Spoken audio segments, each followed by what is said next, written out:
So there are certain authors that I really like that when they suggest a book or maybe have a blurb on that book, I will be drawn to read it. Stephen King is one of those authors.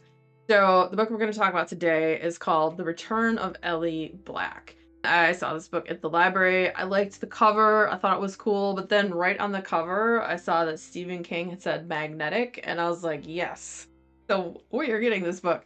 And the last time I did this with a book, it was the book Ascension by Nicholas Binge, which was absolutely awesome. Stephen King highly recommended that book. It's like a weird sci-fi.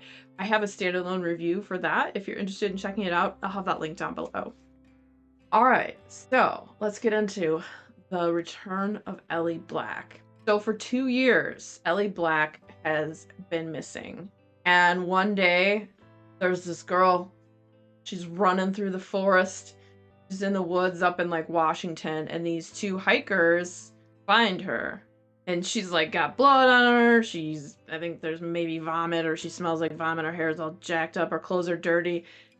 And it's a son and father, and they're like, "Do you need help? What is your name?" And she's like thinking, and she's like, "My name's Elizabeth Black or Ellie Black. I believe I'm missing." And so this girl has been missing for 2 years, and she's just been found. And apparently was running for her life in the forest. She gets taken to the hospital. They're going to do a bunch of tests on her. One of the detectives who was working on her case, her name is Chelsea Calhoun, gets a phone call, and they're like, "They've just found Ellie Black." And she's like, holy F. Because Chelsea is a detective, but she has a whole history of taking on missing and lost women cases because when she was younger, her sister at age 15 disappeared and was found murdered. Her father was also a police officer, and so she grew up and became a police officer. She was adopted. Her sister and her, even though they weren't blood relation, were like super tight and super close, and they were each other's world, and that broke her. And so she grew into becoming a police officer to see if maybe, she could help some of these other women who are battered and bruised and broken, that go missing, that take on this violence of men. And so, she's like, holy crap, I gotta get to the hospital and to talk to her, because this is like, where has she been all this time? And so she goes there.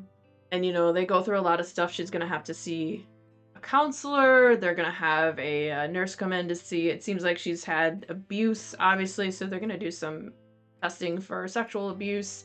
The detective's just going to try to see what she can find out. She doesn't want to press her. Obviously, she's been missing for 2 years. There's going to be a lot of psychological, emotional damage and trauma that's been done. The first day, just a few simple questions, not pushing on anything, sending out people to the area of the woods where she was found to try and see if they can find maybe where she was being held. And so she's very good at her job. As with books of this sort, the detectives, they usually are. She's looking at her, and it looks like she's maybe been starved. She's very gaunt, she's dirty. There's the blood and all that. So they're going to test the blood to see that's hers, if it's someone else's, maybe it was the person she escaped from, and all of that stuff.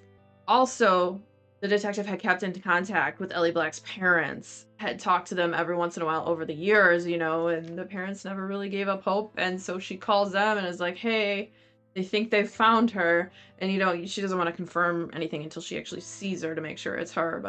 And it's like 2 hours from where she lives, I believe, because she went missing from Coldwell Beach and then was found upstate in like Washington in the national forests. So Chelsea, Detective Calhoun, gets up there. She sees her. She's like, okay, it's her. And then the parents arrive and she's like, yeah, it's her, but give her some space. Doesn't seem like she wants to be touched, but it is her, and she's back. So, the parents go and they're like, they want to take her home. You got the press all outside being a bunch of a-holes and obtrusive, and it's like, hey, this girl's been missing 2 years. Let's traumatize her further by trying to get her to talk to the press. What's wrong with these people? Anyway, so the next day, Detective Calhoun goes back and she wants to talk to her. Ellie starts to tell her story, but then she's like, no, I don't want to do this.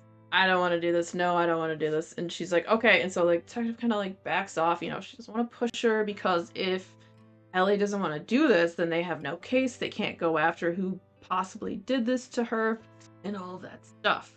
The sweatshirt she was wearing with the blood, you know, they're going to run tests and DNAs to see if there's any matches and whatnot. They find on there, eventually there's like a blood match to a certain person. And also that sweatshirt, before she gets the blood match, she's like, she's going to try to see if she can track down where the sweatshirt came from, because it appears to be like a custom sweatshirt. It was like a University of Washington volleyball sweatshirt with the number 55, but there was actually no players with that number. That's what she looked up originally. And so she calls the company that made them and she's like, hey, do you think you could possibly trace this down? And they're like, well, we get, you know, hundreds of orders every day. It might be really hard. And she's like, well, this is what it is. It's University of Washington, number 55, da da da da. Can you look by those parameters? And the person's like, oh, well, yeah. And it was ordered by this lady, Althea, da da da da. She's like, okay. Because this wasn't the shirt that she was wearing when she went missing, this girl, Ellie. Because Ellie doesn't want to talk, so she has to follow these other threads to try and figure out what the heck's going on. So she goes and talks to this other lady, and it turns out this other girl who'd gone missing and was found murdered, that was her sweatshirt.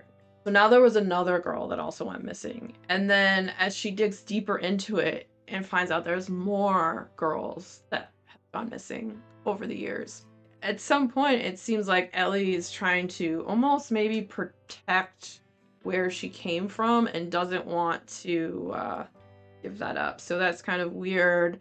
The detective's trying to figure out why she would do this and all that stuff. It's a great thriller, and it was, as Stephen King said, magnetic. I couldn't put it down. I read in like 2 days.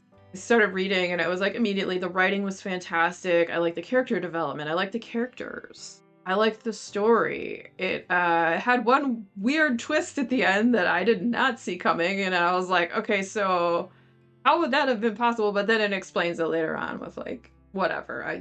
If you read it, you'll see.